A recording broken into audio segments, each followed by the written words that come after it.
Welcome to a new video in the video series on systems biology, digital twins, and AI. So in this video, we will continue in block 2 to look at the way to incorporate data into the analysis of the model. So in block 1, we just formulated and analyzed the models without the data. In block 2, we're using the data. And we have so far learned how to use the data to formulate an optimization problem, to estimate the parameters, and to use local and global optimization to find an optimal solution to the optimization problem, to find the p-hat. And what we are going to do now in the next 2 videos is to, or even 3 videos, is to look at different options to consider how unique is this parameter. Are there other parameters that we could have ended up with? How different are those? And what are the consequences of that sort of uncertainty? And this question of how unique are the parameters, that's called identifiability analysis. And there are basically 2 types of identifiability analysis. One is called structural and one is called practical. And in this video, we will look at the structural identifiability analysis, which is basically how unique is P given the structure of the equations. And I'm doing this video because this is maybe the mostly actively researched field, the one with the most sort of method development. At least it's lots of activities going on in this field, so you should know something about this field. But I also want to say upfront that I'm not advocating using this approach for reasons that I will get into. But since it is so widely sort of studied, I feel it would be weird not to include this approach, simply so that you know what it's about and the basic ideas of it. So first, just a simple example to get a basic idea of what's the problem and what's the difference between structural and practical identifiability analysis. And then we'll have a look at some of the very beautiful formal tools from differential algebra, differential geometry, and that type of things that are used to analyze structural identifiability. And I think in part it is because of this very beautiful mathematics that this is so widely studied. And I will also present one algorithm. There are several, but I will just give an example of an algorithm that can actually perform these quite advanced calculations in practice. And then I will turn to this thing that I already alluded to, some examples to illustrate the very crucial and important limitations of doing structural identifiability analysis to get to the practical identifiability. If you can get the value of the parameter in practice, is there any sort of use of using structural identifiability analysis? Okay, so first, simple example. So now you know how to read this. Here we have one state A, which is being produced in some synthesis reaction, which is described by a constant P3. And then we have mass action kinetics describing 2 ways of getting rid of A. One via transport out of the system, and one via some degradation into nothing. And since both are described by mass action kinetics, they will both appear in the same way. So here we already see sort of the problem that we have 2 processes that we sort of cannot distinguish if the only thing we can measure here is A. So here X is the thing we can measure, which is just the concentration of A.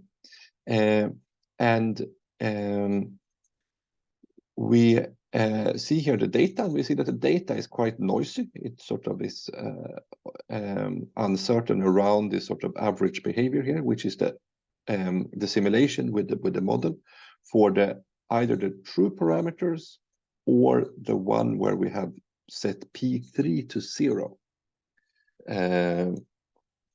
otherwise true. So here we see that there is no difference between this. You can't even see the dashed one because it's so overlapping with the solid line. And that means that P3 is so close to 0 that given this sort of very noisy data, there is no way that you can determine the value of P3, except possibly that it's small. And that sort of brings us to the problems here. So here we have the two degradation parameters, P1 and P2, and they appear in the same way. So we can add them together into P1 plus P2, which both are times X. And since they appear in the same way, you could just as well replace them by a new parameter, P1 plus P2, and you will get exactly the same dynamics. So you get the same output with a simpler model with fewer parameters. That is the problem of structural unidentifiability. It's because of the structure of the equations, you could simplify it to fewer parameters. The other one has to do with specific data. So in this particular case, for the particular value of P3, that is the true value, and given the noise level, in practice, we cannot determine this parameter P3 because the data is too noisy and the value happened to be too small. But it's not a problem of the way it appears in the equation. So it's not a structural problem, but it's a practical problem. So this particular problem could be solved by just reducing the noise or by having some other way of looking at the system. So this is a sort of experimental problem, at least in principle, and this is a more fundamental problem with the structure of the equations. So structural unidentifiability has to do with the structure of the equations, and practical identifiability analysis has to do with the particular set of data that we have. So the practical identifiability analysis will also detect these problems between P1 and P2, at least to some extent, as we will see in the end. So now we know this, and in this video we focus on the structural identifiability analysis. So let's have a go. We won't understand all of the details, and we won't be able to do all of these calculations after this video because it's quite fancy and advanced mathematics, but I want to give you a feeling for how it's done. And it's centered around this operator here called the Lie derivative, which is basically the total derivative of something with respect to time. So the first is just to derive with respect to any explicit dependencies. So this is just a chain rule, actually. And the second is to derive with respect to time, but where you consider that some things do depend on time. So for instance, X depends on time, and U, the inputs, also depend on time in the differential equations. So if we want to do the derivative with respect to time, we need to consider all of these either direct, explicit, or indirect, so implicit dependencies of time. And then we'll apply this many times. So we'll do the derivative of the derivative of the derivative and so on. So this is symbolized by this exponent here. And then we will apply this to the output equation. So we have the output equation, y or y hat equals h, which depends on x and p and u. And x is then given by some differential equation, which is given by f here. So by taking the derivative of the output, the h function, because of this relation here, we will get out how the x's depend on themselves. So here we will get out information about the states and the parameters, because this is information about the differential equations. So this is from a sort of structural point of view, how you get information about the parameters from the measured output. That when you take the derivative of it, you start to have these dependencies of the shape of f appear in the equations. So this derivative here will have information about the differential equations. The second derivative will have even more information, and so on. So if you then take all of the derivatives, so you take as many derivatives as you need, then you have all information that you could possibly extract about the states and the parameters from the measurement data. So this vector here is basically all the information, all of the possible dynamics, and how that relates to x and p, the states and the parameters, which are the ones that we want to determine.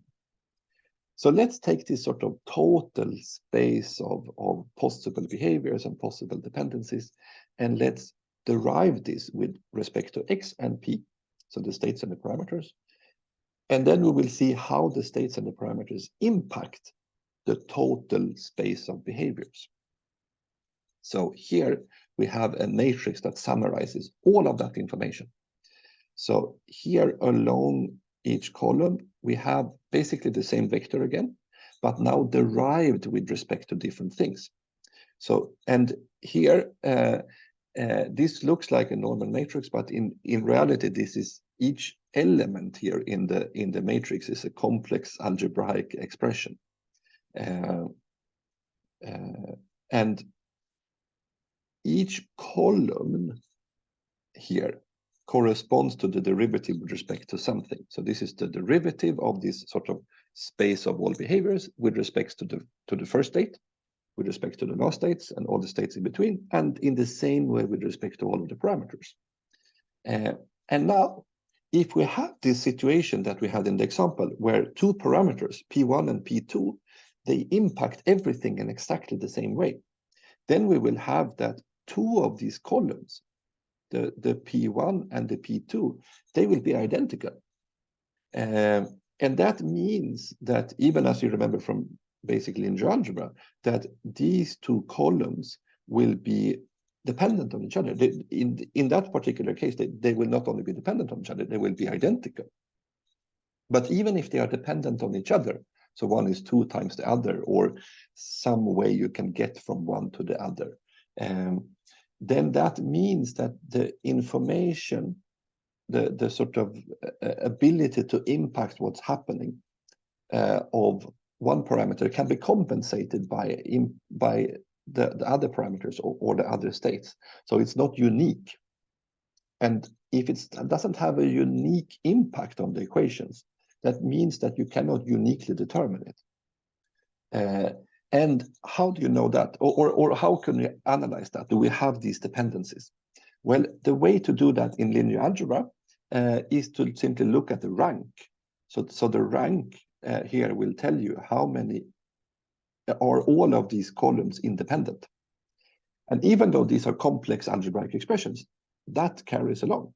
So that concept from linear algebra of the rank, to look at the independence of all of these columns, carries over. So in the case where you have two parameters that does the same thing, or some parameters that somehow can be, some parameters can do everything that another parameter is doing, then the rank will not be full, because you have these dependencies between the columns. So that brings us to basically how they do things. They look at the rank of this matrix O, and if that is equal to the number of states and the number of parameters, or the sum of those, then the system is identifiable. And if it's not fully identifiable, you can still have that one parameter or one state is identifiable. And that is if you take away that column and the rank decreases. So if you take away one column and the rank decreases by 1, that means that this was doing something unique that the other ones couldn't compensate for. So therefore, it is identifiable from a structure point of view. So all of this is pretty advanced mathematics to do in practice, but this is the essence of it. So the essence of it is quite intuitive. So how do you do in practice to calculate these very advanced calculations over these algebraic spaces? Well, there are some algorithms around, and one of them was presented by Sedoglavic in 2002, that allows you to calculate these ranks of the observability matrix, even though it depends on these algebraic expressions. And it doesn't give an absolute truth, but it gives the truth with a probability. And this probability is usually super high, so that you don't have to really care about this in practice. And this is available in Naper and also in Mathematica. And there you can calculate the rank, and also something called the transcendence degree, which is basically how many parameters too many you have. How much lower is the rank compared to the maximum possible rank. Okay, so this is basically how we do. So now let's turn to why this has important limitations. So let's take a model here. Here we have a model for glycolysis. Here glucose comes in, and here are the aldolase equations, and here we have ethanol and so on. So this is the glycolysis, and this is a model from Hynne et al. In 2001. It has around 30 states and 60 parameters. And if you apply this set of Sedoglavic algorithms, it takes around 2 hours to solve it.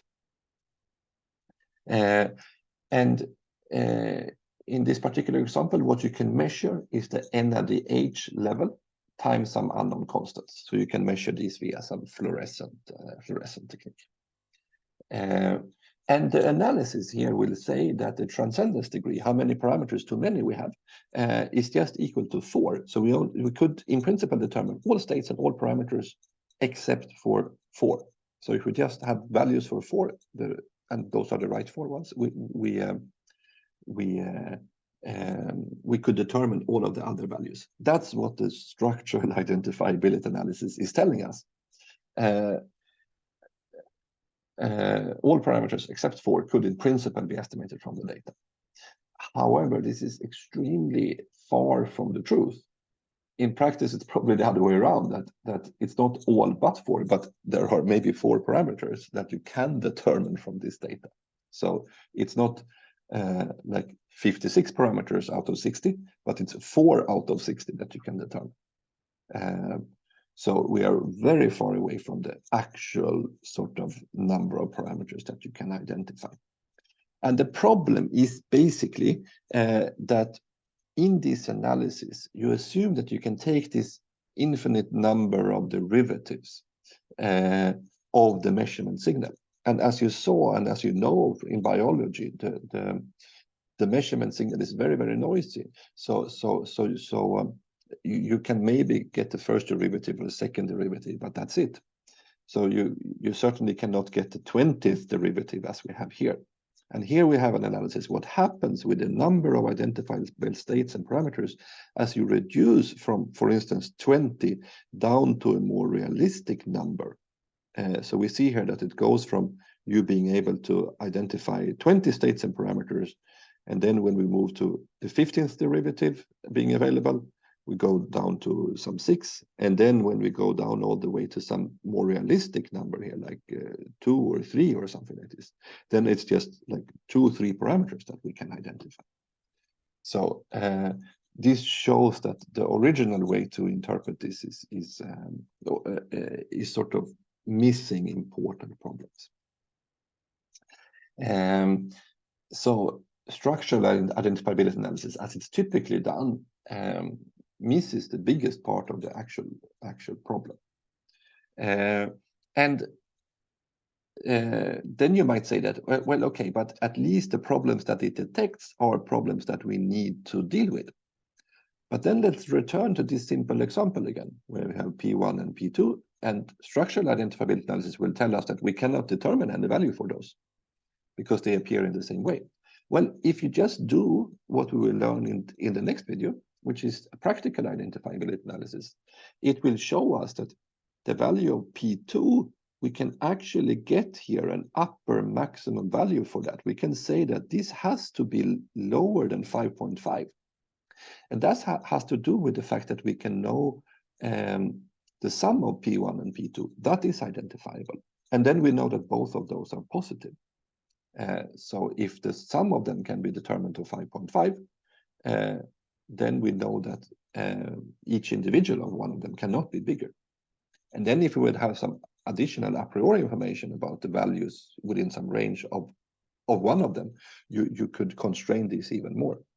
So even the problems that they do detect with the structural identifiability analysis might be that you don't have to deal with those, because for other reasons, you can actually determine them in practice from some fairly noisy data. So basically, it's a very beautiful mathematics. Now you have a sort of intuitive understanding for the essence of how they do things. But in practice, I would advocate for not doing structural identifiability analysis if what you want to know is the uncertainty of the parameters and if there are problems with determining the uncertainty, the parameter values in a unique way. So that's basically it for this video. Thank you for listening.